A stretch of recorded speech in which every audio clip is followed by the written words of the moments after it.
పూరా local. Welcome to పూరా local.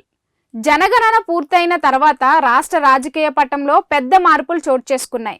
కొత్త జనాభా లెక్కల ఆధారంగా అసెంబ్లీ నియోజకవర్గాల పునర్విభజన జరగనుంది. జిల్లాలను యూనిట్గా తీసుకుని డీలిమిటేషన్ చేసేలా కేంద్రం ఇప్పటికే చట్టం రూపొందించింది. దీంతో అనేక నియోజకవర్గాల సరిహద్దులు మారటం ఖాయమవుతోంది. జనాభా లెక్కల అధికారులు అన్ని రాష్ట్రాల సిఎస్లకు లేఖ రాసి డిసెంబర్ 31లోగా గ్రామాలు, మండలాలు, మున్సిపాలిటీలు, జిల్లాల తుది సరిహద్దుల జాబితా పంపించాలని సూచించారు.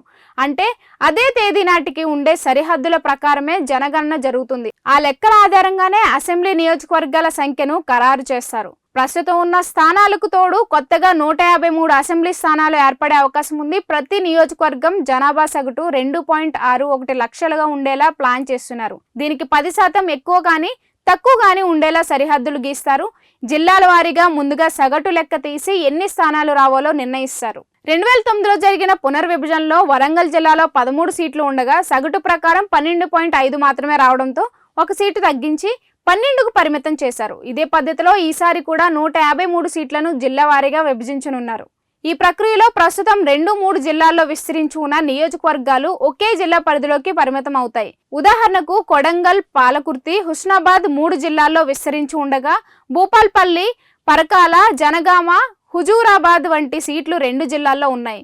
ఇకపై ఇవి ఒక్క జిల్లాలోని మండలాలకు మాత్రమే కేటాయించబడతాయి. అలాగే ములుగు, మెదక్, వనపర్తి, సిరిసిల్ల, గద్వాల్, భూపాలపల్లి, నారాయణపేట వంటి జిల్లాల్లో కొత్త నియోజకవర్గాలు ఏర్పడే అవకాశం ఉంది. ఉదాహరణకు ములుగు నియోజకవర్గంలోని కొత్తగూడెం, గంగారం మండలాలు మహబూబ్ నగర్ జిల్లాకు వెళ్తాయి.